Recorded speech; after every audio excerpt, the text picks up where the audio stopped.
vous êtes sur la chaîne YouTube de Yoga Aérien et je suis Raquel Villet. Aujourd'hui, nous allons discuter posture et séquence. Donc, une des choses où j'ai peut-être le plus de questions est sur les séquences. Comment faire une séquence?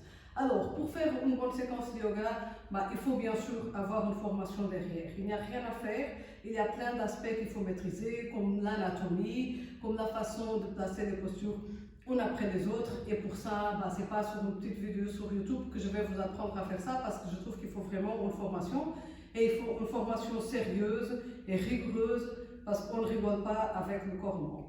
Ceci dit, de temps en temps, on peut faire des séquences un petit peu plus rigolotes, surtout quand il s'agit du yoga aérien, parce qu'il y a quand même une partie un petit peu plus artistique, où nous aimons aussi tout le côté artistique, faire une petite choré, de nous amuser, et là on peut faire des séquences un petit peu moins rigoureuses, mais plus amusantes.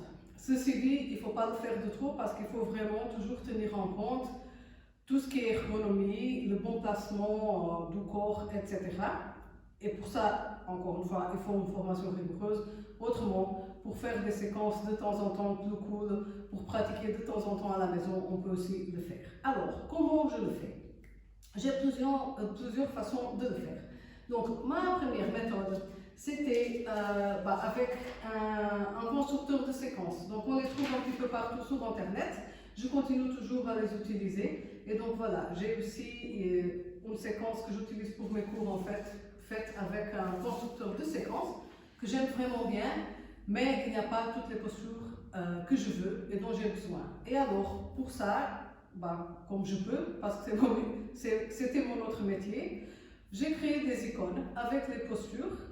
Et du coup, je peux faire mes propres séquences à moi, avec mes icônes à moi et avec les postures que je veux utiliser.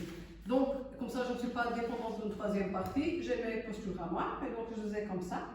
Et je les ai organisées de plusieurs façons. Alors, ce que je fais, c'est que par exemple, j'ai les postures ici, elles sont organisées par posture debout, pour travailler les abdos, posture par terre, posture renversée et posture sur la main.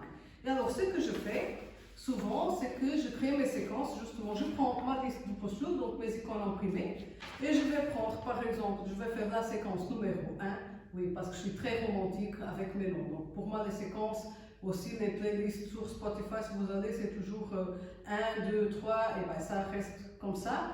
Et parfois, quand je me lâche dans mon imagination, je mets abdos, haut du corps, bas du corps, ou alors, quand elles sont axées sur des chakras, je mets le nom du chakra. Mais c'est toujours par ordre numérique et après la partie du corps que ça travaille et c'est bon. Donc voilà, ce que je fais, donc on va encore faire 1, 2, 3. Je vais créer la séquence numéro 1. Je prends ma petite feuille et je vais marquer ici par exemple 3 postures, donc 1, 1, 1 et après partie de l'abdomen 1, 1, 1 et donc je marque 3 postures avec le numéro 1 dans chaque groupe de postures. Donc les postures debout. Je vais marquer 3 par exemple. Les postures pour travailler les abdos, je vais marquer aussi 3. Les postures par terre, je vais aussi marquer 3 avec le numéro 1. Et je vais faire ça un petit peu avec toutes les postures. Et après, je prends le numéro 2 et je fais exactement la même chose pour créer une deuxième séquence. Et je fais une troisième séquence en faisant ça aussi. Voilà, donc ça, c'est une façon aussi de créer des séquences que peut être plus rigoureuse quand même, mais toujours en sachant que pour faire une séquence, il faut quand même avoir quelques connaissances d'anatomie. En plus de ça, ce que je fais à mes cours, c'est j'ai créé des cartes avec des postures. Donc j'ai les icônes et après j'ai créé des cartes aussi, que sont très pratiques, qui ne sont pas disponibles encore sur Internet. Je ne sais pas si un jour elles seront. Elles sont disponibles ici chez moi, parce que c'est un produit physique. Et donc voilà. On a les postures et ce que je fais, c'est soit je crée les séquences directement avec les cartes, je les crée moi-même, ou alors je donne à mes élèves pour qu'elles piochent par exemple chacune de 3 postures et après je prends les postures qu'elles ont piochées et je fais une séquence sur place avec les postures qu'elles ont piochées et ça fait des cours très très rigolos, très très amusants pour moi aussi et surtout ça casse un petit peu la routine. Donc voilà, ce sont mes 3 façons de faire des séquences. Il y a quelques-unes un petit peu plus faciles que les autres, mais voilà, elles sont toutes bien. Tout en sachant, encore une fois, je vais me répéter que pour faire une bonne séquence, il faut savoir et connaître bien la structure. Et il faut savoir qu'il faut des connaissances d'anatomie et il faut qu'une séquence elle soit rigoureuse assez pour être sûr qu'on ne va pas blesser personne.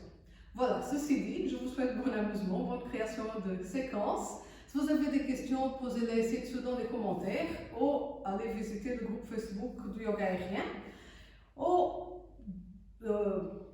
allez aussi sur le site du yoga aérien où je suis aussi disponible pour être contacté. Mais le plus facile, c'est ici dans les commentaires ou alors sur le groupe Facebook du yoga aérien. Si vous avez bien aimé cette vidéo, faites like. Après, abonnez-vous à la chaîne si vous n'êtes pas encore abonné. Cliquez sur la sonnette si par hasard vous ne recevez pas des notifications et recevez chaque fois qu'une nouvelle vidéo est publiée une notification pour pouvoir venir la voir et poser justement vos questions et apprendre plus sur le yoga aérien. Merci beaucoup de m'avoir regardé et à très bientôt.